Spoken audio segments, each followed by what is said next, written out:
ನಾವು ಯೆಲ್ಲೋ ಮತ್ತೆ red colour ಹಾಕೊಂಡಿರೋದು dress ಅಲ್ವಾ? ಏನಿದು? ಕರ್ನಾಟಕ ಫ್ಲಾಗ್. ಏನದು? ಕರ್ನಾಟಕ ಧ್ವಜ. ಕರ್ನಾಟಕ ಧ್ವಜ. ಜೋರಾಗಿ ಹೇಳಿ ಎಲ್ಲರೂ. ಕರ್ನಾಟಕ ಧ್ವಜ. ಕರ್ನಾಟಕ ಧ್ವಜ ಯಾವ ಕಲರ್ ಇದೆ? Yellow and red. Karnataka Rajyotsava ಯಾವಾಗ ಸೆಲೆಬ್ರೇಟ್ ಮಾಡ್ತೀವಿ ನಾವು? ಯಾವಾಗ ಆಚರಣೆ ಮಾಡ್ತೀವಿ? ಪ್ರತಿ ವರ್ಷ 1ನೇ ತಾರೀಕು ನವೆಂಬರ್. ಎಸ್, ಪ್ರತಿ ವರ್ಷ 1ನೇ ತಾರೀಕು ನವೆಂಬರ್ ನಾವು ಸೆಲೆಬ್ರೇಟ್ ಮಾಡ್ತೀವಿ. ನಾಳೆ ನವೆಂಬರ್ 1 ಸ್ಯಾಟರ್ಡೆ ಆದ್ರಿಂದ ನಾವಿವತ್ತು ಸೆಲೆಬ್ರೇಟ್ ಮಾಡ್ತಿರೋದು. ಓಕೆ? ಎಸ್, ಯಾರು? We got independence from India, right? Yes. Yes. ನಮಗೆ ಇಂಡಿಪೆಂಡೆನ್ಸ್ ಸಿಕ್ಕಿದ್ರಿಂದ ಇಂಡಿಪೆಂಡೆನ್ಸ್ ಸೆಲೆಬ್ರೇಟ್ ಮಾಡ್ತೀವಿ ಇಂಡಿಯಾಗೆ. ಓಕೆ? ಅದೇ ರೀತಿ ಕರ್ನಾಟಕಕ್ಕೆ ನವೆಂಬರ್ 1 ಸ್ವಾತಂತ್ರ್ಯ ಸಿಕ್ತು, ಇಂಡಿಪೆಂಡೆನ್ಸ್ ಸಿಕ್ತು. ಆದ್ರಿಂದ ಕನ್ನಡ ರಾಜ್ಯೋತ್ಸವ ಸೆಲೆಬ್ರೇಟ್ ಮಾಡ್ತೀವಿ. ಓಕೆ? ಎಸ್. ಯಾಕೆ ರಾಜ್ಯೋತ್ಸವ? ಬ್ರಿಟಿಷರಿಂದ ನಮಗೆ ಸ್ವಾತಂತ್ರ್ಯ ಸಿಕ್ಕಿದ್ರಿಂದ ಕನ್ನಡ ರಾಜ್ಯೋತ್ಸವ ಸೆಲೆಬ್ರೇಟ್ ಮಾಡ್ತೀವಿ. ಓಕೆ? ಸರಿನಾ?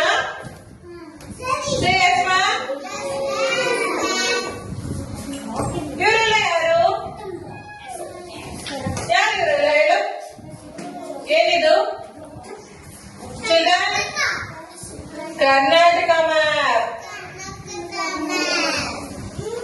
ಇವ್ರು ಯಾರು? ಸಂಗೊಳ್ಳಿ ರಾಯಣ್ಣ. ಯಾರು ಸಂಗೊಳ್ಳಿ ರಾಯಣ್ಣ? ಸಂಗೊಳ್ಳಿ ರಾಯಣ್ಣ ಯಾಕೆ ಹೇಳಿದ್ವಿ ನಾವಿವತ್ತು? ಅವರು ಫ್ರೀಡಮ್ ಫೈಟರ್, ಸ್ವತಂತ್ರ. ನಮ್ಮ ರಾಷ್ಟ್ರದ ಗೀತೆ ಜಯ ಭಾರತ ಜನನಿಯ ತನುಜಾತೆ. ಹೇಳಿ. ಜಯ ಭಾರತ ಜನನಿಯ ತನುಜಾತೆ. ಇದು ನಮ್ಮ ರಾಷ್ಟ್ರ ಕುವೆಂಪು ಅವರು ಬರೆದಿರೋ ಹಾಡು. ಜಯ ಭಾರತ ಜನನಿಯ ತನುಜಾತೆ. ಆ ಹಾಡು ನಮ್ಮ ರಾಷ್ಟ್ರಗೀತೆ ಆಗಿದೆ. ಓಕೆ? ಸರಿನಾ? ಆದ್ರಿಂದ ಅವರಿಗೆ ಕುವೆಂಪು ಅವರು ನಮ್ಮ ರಾಷ್ಟ್ರಕವಿ. ಕುವೆಂಪು ಅಂದ್ರೆ ಏನು? ಫುಲ್ ಫಾರ್ಮ್ ಏನು ಹೇಳಿ? ಕುಪ್ಪಳ್ಳಿ ವೆಂಕಟಪ್ಪ ಪುಟ್ಟಪ್ಪ. ಕುಪ್ಪಳ್ಳಿ ಅವರ ಊರಲ್ಲಿ ಅವರು ಜನಿಸಿದರು. ವೆಂಕಟಪ್ಪ ಪುಟ್ಟಪ್ಪ ಅವರ ಹೆಸರು. ಸೊ ಕುಪ್ಪಳ್ಳಿಯಿಂದ ಊರಿಂದ ಜನಿಸಿದ್ರಿಂದ ಅವರಿಗೆ ಕುಪ್ಪಳ್ಳಿ ವೆಂಕಟಪ್ಪ ಪುಟ್ಟಪ್ಪ ಅಂತ ಹೆಸರು ಬಂತು. ಅದನ್ನ ಶಾರ್ಟ್ ಆಗಿ ನಾವು ಕುವೆಂಪು ಅಂತ ಕರಿತೀವಿ. ಓಕೆನಾ? ಮತ್ತೆ ಇವರು ಯಾರು? ಒಣಗಿ ಇಟ್ಟಿದಾರಲ್ಲ, ಯಾರಿವರು? ಒಣಗಿ ಓಬವ್ವ. ಒಣಗಿ ಓಬವ್ವ ಅವ್ರು ಯಾರು?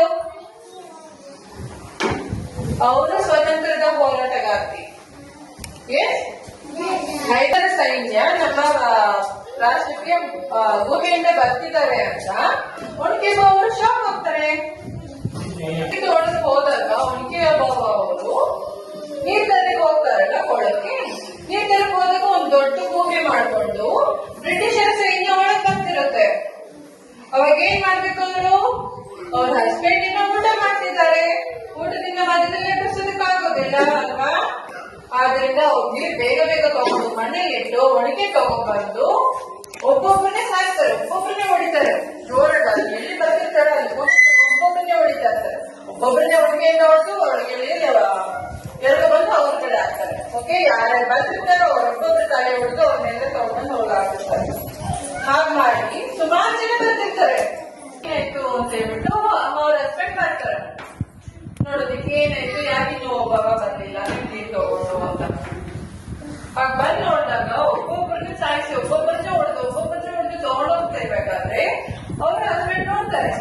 ಅವ್ರು ನೋಡ್ಬಿಟ್ಟು ಒಣಗಿ ಒಬ್ಬವರು ಹೊಡಿತಾರೆ. ಕಾಳೆ ಹೋದಿ ಬೇಗ, ನಮ್ಮ ರಾಷ್ಟ್ರಕ್ಕೆ ಬ್ರಿಟಿಷರ್ ಬರ್ತಿದ್ದಾರೆ, ಕಾಳೆ ಹೋದಿ ಎಲ್ಲರನ್ನ ಕರೆಯಿರಿ ಅಂತ ಹೇಳ್ಬಿಟ್ಟು ಕಾಳೆ ಹೋದಿ ಕೇಳ್ತಾರೆ. ಅವ್ರು ಇಮಿಡಿಯೇಟ್ ಕಾರ್ ತಗೊಂಡು ಊದ್ಕೊಂಡು ಮತ್ತೆ ಎಲ್ರು ಓಡ್ ಬರ್ತಾರೆ. ಅವ್ರ ಸೈನ್ಯ ಎಲ್ಲಿರ್ತಾರೆ ಅವರೆಲ್ಲ ಓಡ್ ಬರ್ತಾರೆ. ಆಮೇಲೆ ಅವ್ರು ಬರೋಷ್ಟಿಗೆ ಎಲ್ಲ ಒಣಕೆ ಬಾವು ಕ್ಲಿಯರ್ ಮಾಡಿರ್ತಾರೆ. ಒಣಕೆ ಬಾವು ಎಲ್ಲರನ್ನು ಹೊಡೆದು ಸೈಡ್ ಆಗಿರ್ತಾರೆ. ಬ್ರಿಟಿಷರ್ ಸೈನ್ಯನ ಅವ್ರು ಸಾಯಿಸಿರ್ತಾರೆ. ಆದ್ರಿಂದಾಗಿ ಅವ್ರ ಒಣಕೆಯಿಂದ ಹೊಡೆದಿದ್ರಿಂದ ಅವ್ರಿಗೆ ಒಣಕೆ ಓಬವ್ವ ಅಂತ ಹೆಸರು ಬರ್ತದೆ. ಸಂಗೊಳ್ಳಿ ರಾಯಣ್ಣ ಯಾಕೆ ಹೇಳಿದ್ವಿ ನಾವಿವತ್ತು? ಅವರು ಫ್ರೀಡಮ್ ಫೈಟರ್, ಸ್ವತಂತ್ರ. ಸಂಗೊಳ್ಳಿ ರಾಯಣ್ಣ ಯಾರು? ಸ್ವತಂತ್ರದ ಹೋರಾಟಗಾರ. ಯಾರಿಗೆ ಹೆಲ್ಪ್ ಮಾಡಿದ್ರು ಸಂಗೊಳ್ಳಿ ರಾಯಣ್ಣ? ರಾಣಿ ಚೆನ್ನಮ್ಮ. ಕಿತ್ತೂರು ರಾಣಿ ಚೆನ್ನಮ್ಮ. ಅವರ ಹೆಸರೇನು? ರಾಣಿ ಚೆನ್ನಮ್ಮ. ಕಿತ್ತೂರು ಅಂತ ಯಾಕಿಟ್ರು? ಕಿತ್ತೂರು ಅಂತ ವಿಲೇಜಸ್ ಅಲ್ವಾ? ಕಿತ್ತೂರು ವಿಲೇಜಸ್ ಅಲ್ವಾ? ಮತ್ತೆ ಅವರಿಗೆ ಹೆಸರಿಟ್ಕೊಂಡ್ರು ಕಿತ್ತೂರು ರಾಣಿ ಚೆನ್ನಮ್ಮ ಅಂತ.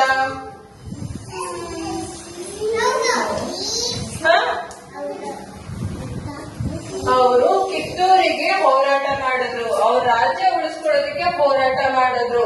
ಅದರಿಂದ ಅವರಿಗೆ ಕಿತ್ತೂರು ರಾಣಿ ಚೆನ್ನಮ್ಮ ಅಂತ ಹೆಸರು ಬಂತು. ಓಕೆ, ಯಾಕೆ ಹೆಸರು ಬಂತು ಅವ್ರಿಗೆ ಕಿತ್ತೂರು ಅಂತ? ಕಿತ್ತೂರಿನ ಊರಿಗೋಸ್ಕರ ಅವರು ಹೋರಾಟ ಮಾಡಿದ್ರು ಬ್ರಿಟಿಷರಿಂದ. ಆದ್ರಿಂದ ಅವರಿಗೆ ಕಿತ್ತೂರು ರಾಣಿ ಚೆನ್ನಮ್ಮ ಅಂತ ಹೆಸರು ಬಂತು. ಅವರು ಹೋರಾಟ ಮಾಡಿದ್ಮೇಲೆ ಕಿತ್ತೂರಿಗೆ ಸ್ವಾತಂತ್ರ್ಯ ಸಿಕ್ತು. ಕೆಂಪೇಗೌಡ. ಕೆಂಪೇಗೌಡ ಅವ್ರು ಯಾರು? ಕೆಂಪೇಗೌಡ ಅವ್ರು ಯಾರು? ಬೆಂಗಳೂರನ್ನು ನಿರ್ಮಾಣಿಸಿದವರು. ಕೆಂಪೇಗೌಡ ಅವರು ಯಾರು? ಬೆಂಗಳೂರನ್ನು ನಿರ್ಮಾಣಿಸಿದವರು ಕೆಂಪೇಗೌಡ. ಇವರು ಯಾರು? ಮತ್ತೆ ಇದೇನು? ಏನಿದು? ಟೆಂಪಲ್, ದೇವಸ್ಥಾನ. ನಮ್ಮ ಕರ್ನಾಟಕ ಯಾಕೆ ಫೇಮಸ್? ನಮ್ಮ ಕರ್ನಾಟಕ ಯಾಕೆ ಫೇಮಸ್? ಸುಮಾರು ಟೆಂಪಲ್ಸ್ ಇದೆಲ್ಲ, ಸುಮಾರು ದೇವಸ್ಥಾನಗಳಿದೆ. ಅದರಿಂದಾಗಿ ನಮ್ಮ ಕರ್ನಾಟಕ ತುಂಬಾ ಫೇಮಸ್ ಆಗಿದೆ.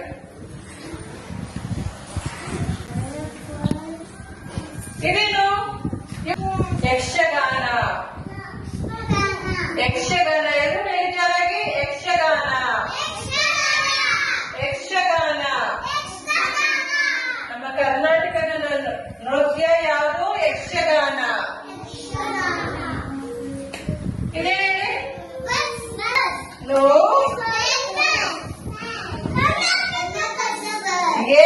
Karnataka bus. KSRTC Karnataka bus. Karnataka bus Karnataka state road transport corporation. ಅದಕ್ಕೆ KSRTC ಅಂತ ಕರೀತಾರೆ.